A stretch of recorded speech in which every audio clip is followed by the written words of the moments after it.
healthy and balanced lifestyle can also be a great and effective non-medication based therapy for people with ADHD. Now that's not just physical exercise, it's also taking into account like your sleep pattern, stress management, and your diet. Now each of those kind of target core aspects of ADHD, and not only do they help sort of lessen certain symptoms that are challenges or cause difficulties for people with ADHD in day-to-day life, but they can also help improve things that perhaps you're lacking on. For instance, physical activity can actually help improve learning capabilities and learning abilities in someone with ADHD, because it helps improve your ability to focus or your ability to stay motivated or stay active. It also helps release all the excess energy you might be experiencing, because as it is in the title of ADHD, attention deficit hyperactivity disorder, there's often that feeling of like a sort of constant buzzing energy. You've got to be doing something. You can't just sit still and look and pay attention. You've got to do something, hence fidgeting or doodling. But a lot of the time that's actually causing more distractions.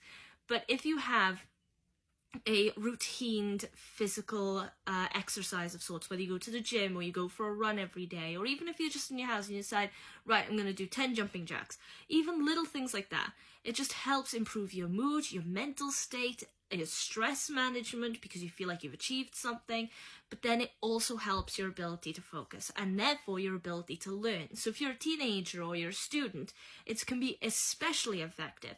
If you're in a job and perhaps the job is stressful, it can be really effective, because not only are you working off energy, excess energy, which can also cause stress, but you are working off any troubles you've been having out through the day, and that feeling of euphoria that comes when you've really exerted yourself in some physical exercise is great, because you feel like you've achieved something. It's like counting to 10. It's like on a pull-up or something. Once you get to 10 and you let go, you're like, see, I did it. I feel great about myself. And that's where the building of like self-esteem comes into play. Now, aside from that, there's also the dietary side. Now, it's been shown, it's proven by researchers that things like healthy foods or meals and diets that are rich in nutrients, all the nutrients that the human body needs, the better your nutrient intake, the more active your brain becomes. Not just that, but it becomes healthier, because all that food's being turned into energy, not just for your muscles, but for your brain to use as well.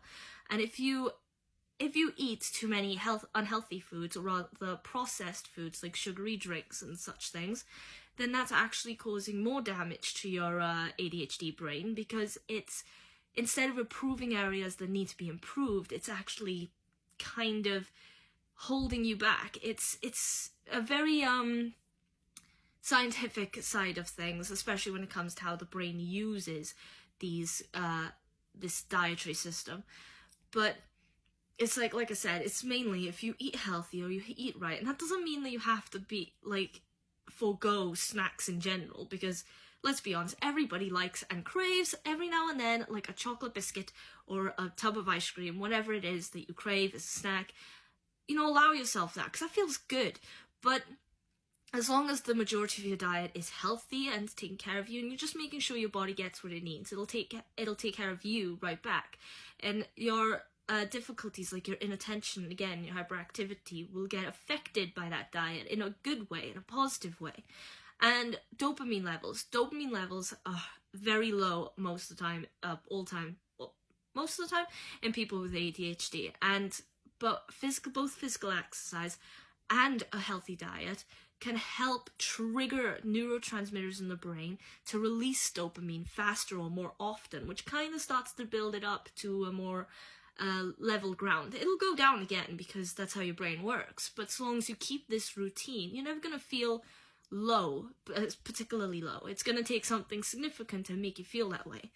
But in terms of the dietary side of things, there's also the aspect of ADHD that some people really, really struggle with their diet. Like I said before in a previous video, there's a girl that I met who said that it was so severe sometimes, especially with drinks. She'd put her drink down, she'd get so distracted by her daily activities, what she needs to do or what she wants to do, she'll forget the drink is there, and she has to consciously remind herself to take something and to drink something, or else her body gets severely hydrated. And there's been times she's gone days without drinking anything and hasn't noticed or realized the pain her body is in until she's taken a sip, because she's reminded herself actively. It's not instinctual. She doesn't feel it. Now, not everyone with ADHD has that kind of issue. With me, there are days when I do forget to eat just because I'm distracted, and there are days that I don't, but it's not a severe thing for me. One of my brothers, he has a problem with, he can't tell when he's full, so he'll just eat and eat and eat and eat and eat, which can be bad for him because then he's taking in too much food for his body. But in those cases, if you're someone with ADHD who struggles with that and you want to have this balanced lifestyle, and you know what, even if you're not, but you don't know how to approach the dietary side of things, then it's perhaps worth talking to your GP about getting a referral to a dietitian who can help you with that, who can walk you through it and make you understand it and see what helps and what doesn't. But aside from that, though, like I said, there's also other things, like stress management, which are usually methods you come up with yourself and how to keep your stress levels down. But also sleep, getting more sleep, better brain function. Now with ADHD, it's really hard to fall asleep sometimes. Your brain's constantly ticking over, but there are methods that people learn. For me, I try to read a book or watch a video. I know watching a video sounds like, well, isn't that keeping your brain active? But for me, it works. I watch a video, I know I want to go to sleep at the end of the video, I lay down and I shut off. I feel like I've done something, or my brain is thinking about the story, and that leads me into a dream. Now, another thing is certain foods as well, if you get the right nutrients and the right vitamins, also help with deficiencies that people with ADHD often have, in terms of there's a deficiency with iron or omega-3, and those deficiencies can be improved by having a correct diet or by having a healthier diet.